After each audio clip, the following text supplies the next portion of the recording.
Boston, Philadelphia conference finals. That would be fantastic. But the Greek Freak, Budenholzer, and the crew going to have something to say about that. Let's get to the phones, 888-SAY-ESPN. It's 888-729-3776. By the way, Toronto shellacked Orlando last night. Kawhi dropping 37. My buddy Kyle Lowry showing up after going 0 for 7 in game 1. And I totally agree with Charles Barkley and Shaq and all of those boys on the TNT, the NBA and TNT with Ernie Johnson and my brother Kenny Smith. Here's the deal. Charles Barkley was absolutely right. I want to hear enough stuff about you playing well. You did all the right things, Kyle Lowry. You're an all-star. You're the $100 million man. Going scoreless is unacceptable. You're better than that. And that's exactly what you showed last night. When you dropped 22, you were aggressive. You were looking for your shot. You were going after it. That's the Kyle Lowry I know and love. Keep doing it, bro. Keep doing it. 888-SAY-ESPN. It's 888-729-3776. Let's get to the phones. Let's go to Chris. You're live with Stephen A. Chris in Maryland. Chris in Maryland, you're live with Stephen A. What's up? Hey, what's up, Stephen A? Love the show. Talk to me. Hey, listen, my son, he's a big NBA. All he talks about is going to the NBA. So about 3-4 years ago, he's a big follower of Russell Westbrook. Okay. And I honestly sat down and talked to him, and he would watch Westbrook to try to learn basketball. And I would talk to him, and I was like, dude, you watching the wrong guy. I was like, you watch it. I said, I would never start a franchise with that guy. I said, great as athletic as he is, far as the basketball IQ on the court and the way he plays with too much emotion and take things personal, I was like, this is not the guy to look at far as wanting to build your position as a point guard after. That's exactly what I would tell my son. He's not the guy to look at because I don't feel like Russell Westbrook will ever win a championship. Well, I will say that time out, Chris. I do think, first of all, how old is your son? He's 16. Let me say to you why I think you're kind of wrong, okay? Because, yeah, you might have points about Russell Westbrook, and certainly he hasn't proven you wrong yet. So stay with me, okay, Chris? Okay, definitely. But the problem is when you think about some of those other components that he brings to the table, wouldn't you want your son to emulate that? The athleticism, the conditioning, the tenacity, the competitive fervor, the fact that the guy never quits, he always goes after it. Russell Westbrook never, ever, ever cheats any of us with effort. There are a lot of great, great attributes to Russell Westbrook. We can malign him from the standpoint he's not a champion, or that he got outplayed by Damian Lillard in game 2.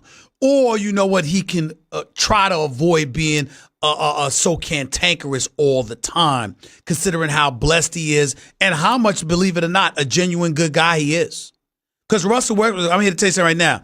I've met his parents on several occasions. I know people who swear by him. Russell Westbrook ain't the type that's phony and is going to smile in your face and do all of these other things. But he is real. He is honest. He is authentic. He ain't scared of anyone. He's completely fearless. His athleticism is off the charts. He's a high-end competitor. He takes care of his body and his conditioning. He never cheats the game. Doesn't that matter? Well, this is what I would say to that, Stephen A. A lot of all of those attributes that you name, a lot of times come genetically. So either you have it or you don't. A lot of those, that athleticism, the hops, the dunk, the tenacity, all of that. I wouldn't say the tenacity is genetic. Some people, sometimes you acquire that because you grow up and you care. And I don't think that's something that should be attributed to genetics. He cares. He don't want to lose. He ain't bowing down to anybody. I'm not saying all of his attributes are perfect, Chris. What I'm saying is to sit your son down and to talk to him about not being Russell Westbrook. Like, that's the most awful thing in the world. I kind of think that's wrong. I think there's a lot of positive attributes to Russell. There are some negatives, and I totally concede that. There are some things that need to be modified to some degree. I get that. But I happen to believe that Russell Westbrook is not just a great talent and a great competitor, but think about him as a pro, professionally speaking. You know, what has he done wrong? There's a lot. I'm just saying, let's not act like there's nothing positive about the guy. There's a lot that's positive about Russell Westbrook. That's all I'm saying. Yeah. By the way, there's a whole bunch of guys that have been stars in the NBA that never won a title. Let's stop remembering. Let's stop forgetting that. There's a whole bunch of guys that have never won the chip.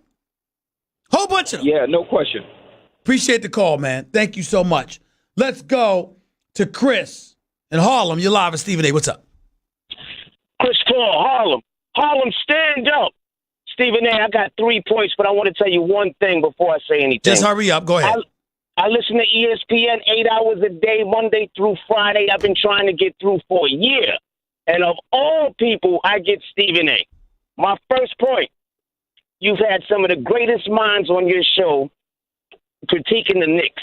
What's wrong with the Knicks? What can we do to fix the Knicks? I'm going to tell you. What's wrong with the Knicks is the Bernard curse, Steve. The Bernard curse. Bernard put the Knicks on his back and carried him like he was Hercules. And they did him wrong. And they've been cursed ever since. All right. Most of our audience don't know about that, and they don't give a damn about Bernard King because that was in the 80s. No disrespect to Bernard King, who I love, but come on now. Let's be a little bit more current. What else is on your mind? Okay, but the curse went going. Okay, that's fine. Oh, I was getting ready to go back. The other day you said something kind of slick, Steve. You said you like Brooklyn. You ain't give a damn about Manhattan. Harlem is in Manhattan, Steve. Well, you right about that. My bad. Because I was, you know, I meant Midtown. Come on, bro. Come on now. Come on. How can a black man not care about Harlem?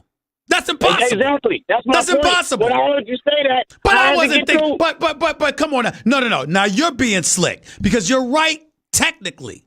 But literally speaking, you know when people are talking about Manhattan, they're not talking about Harlem. They say Harlem because Harlem, even though it's in Manhattan, is separate and apart from Manhattan in our eyes. You know that. Okay. All right. I'm going to just let that go because I know we got to keep time. Now, Steph Curry, you said nobody has ever had a jump shot like Steph Curry. Apparently, you're forgetting about Rucker Park and the great Joe Hammy that was putting the lights out. I'm talking to NBA. I'm talking to NBA, bro. He's the greatest shooter in NBA history. Is that true, yes or no? Okay. All right. Thank you. I got to run. I appreciate the call, bro. Thank you so much. I'm talking about the NBA, bro.